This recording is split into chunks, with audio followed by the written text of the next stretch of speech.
ನೋಡ್ತಾ ಇದ್ದೀರಾ ಜನಸೇವಾ ಕನ್ನಡ ಟಿವಿ. ಇದು ನಿಮ್ಮ ವಾಹಿನಿ. ನೀವು ನೋಡ್ತಿದ್ದೀರಾ ಜನಸೇವಾ ಕನ್ನಡ ಟಿವಿ. ಇಂದಿನ ಮುಖ್ಯಾಂಶಗಳು. ಮಂಡ್ಯ, ಎಲಿಯೂರು ಮಂಡ್ಯ ನಡುವೆ ರೈಲಿಗೆ ಸಿಲುಕಿ ಅಪರಿಚಿತ ವ್ಯಕ್ತಿ ಸಾವು. ಮೈಸೂರು ಅರಮನೆಯತ್ತ ಹೆಜ್ಜೆ ಹಾಕಿದ ದಸರಾ ಗಜಪಡೆ. ಮೈಸೂರಿನಲ್ಲಿ ಭಾರೀ ಸ್ಫೋಟಕಗಳು ಪತ್ತೆ. ದಸರಾ ಮೇಲೆ ಉಗ್ರರ ಕರಿನೆರಳು.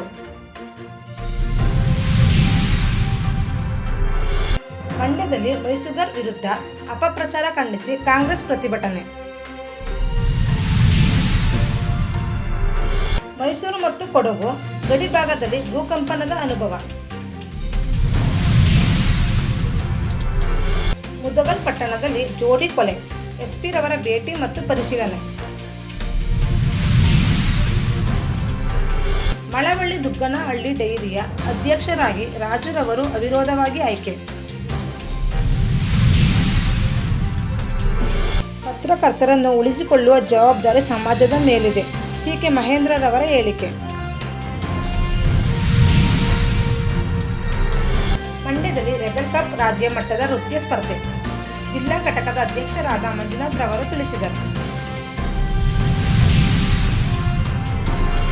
ಕೋಲ್ಕತ್ತಾದಲ್ಲಿ ವೈದ್ಯ ಮೇಲಿನ ಅತ್ಯಾಚಾರ ಕೊಲೆ ಪ್ರಕರಣ, ಆರೋಪಿಗೆ 14 ದಿನಗಳ ನ್ಯಾಯಾಂಗ ಬಂಧನ. ಆಧುನಿಕ ಜೀವನ ಶೈಲಿಯೇ ಕಾಯಿಲೆಗಳ ಹೆಚ್ಚಳಕ್ಕೆ ಕಾರಣ ಎಂದು ಡಾಕ್ಟರ್ ಸಿ.ಎನ್. ಮಂಜುನಾಥ್ ರವರು ತಿಳಿಸಿದರು. ಮಂಡ್ಯದಲ್ಲಿ ಕಾಂಗ್ರೆಸ್ ಶಾಸಕರಾದ ಜಿಗ್ನೇಶ್ ಮೇವಾನಿರವರನ್ನು ಗುಜರಾತ್ ವಿಧಾನಸಭೆಯಿಂದ ಉಚ್ಚಾಟನೆ ಮಾಡಲಾಗಿದೆ.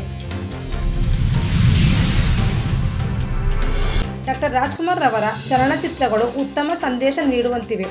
ಎಚ್.ಆರ್. ಅರವಿಂದ್ ಅವರು ಮೆಲುಕು ಹಾಕಿದರು. ಸಬ್ಸ್ಕ್ರೈಬ್ ಬಟನ್ ಮೇಲೆ ಕ್ಲಿಕ್ ಮಾಡಿ ಹಾಗೂ ನಮ್ಮ ಹೊಸ ವಿಡಿಯೋ ನೋಟಿಫಿಕೇಷನ್ಗೋಸ್ಕರ ಪಕ್ಕದಲ್ಲಿ ಕಾಣುವ ಬೆಲ್ ಬಟನ್ ಮೇಲೆ ಕ್ಲಿಕ್ ಮಾಡಿ ಹಾಗೂ ಲೈಕ್ ಮಾಡಿ, ಶೇರ್ ಮಾಡಿ, ಕಮೆಂಟ್ ಮಾಡಿ.